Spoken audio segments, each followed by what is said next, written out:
بسم اللہ الرحمن الرحیم۔ ملک خداداد پاکستان کی رلاتی داستان۔ میری وہ کتابیں جو آج تک مجھ سے جدا نہیں ہوئی۔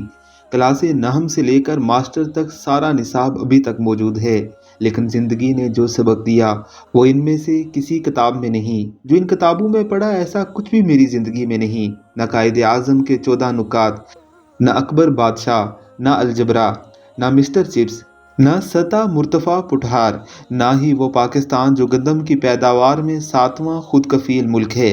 مجھے پیسے کمانے کا طریقہ تو بتایا نہیں گیا، بس فوٹو سینتھس کا عمل پڑھاتے رہے۔ سارا دن کیمسٹری کے فارمولے کو رٹا لگواتے رہے، حالانکہ ہر چیز بنی بنائی ملتی ہے، وہ بھی پیسوں سے۔ تو پیسہ کمانا تو کسی ماسٹر نے نہیں سکھایا۔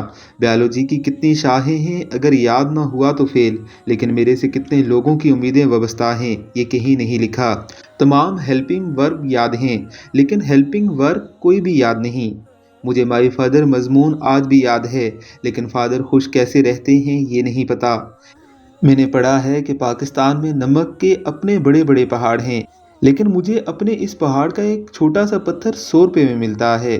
سوچنے لگا کہ اپنے استاد سے پوچھوں کہ آپ نے جو پڑھایا وہ صحیح تھا۔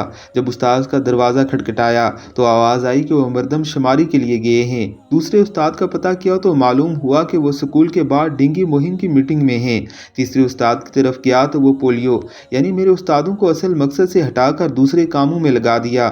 پھر ایک استاد یاد آیا کہ وہ اس وقت گھر ہوں گے۔ ان کے گھر پہنچا تو معلوم ہوا کہ 3 گھنٹے ہو گئے، وہ آٹا لینے گئے ہیں، واپس نہیں آئے۔ پھر مجھے سمجھ آ گیا کہ کچھ بھی نہیں ان کتابوں میں جو مجھے 3 وقت کی عزت کی روٹی دے سکے۔ اتنی کتابیں پڑھنے کا کیا فائدہ ہوا اگر مزدوری ہی کرنی تھی۔ آخر میں تلخ بات یہ ہے کہ کتابیں مجھے اتنا بھی نہ سکھا سکی۔ جو کتابیں پڑھ کے میں زمانے میں معتبر ٹھہرا، لوگ مجھے پڑھا لکھا کہتے ہیں، انہیں کتابوں پہ تبصرہ کرنے لگ گیا۔ بندہ زیرک تو کتنا پاگل ہے، ایک ایک لیکچر کے ہزاروں روپے دیے، فیسیں جمع کروائی، داخلے جمع کروائے، راتوں کو جاگ جا کر مشقیں لکھی، ایک ایک کتاب سینکڑوں ہزاروں میں خرید کر پڑھی تھی۔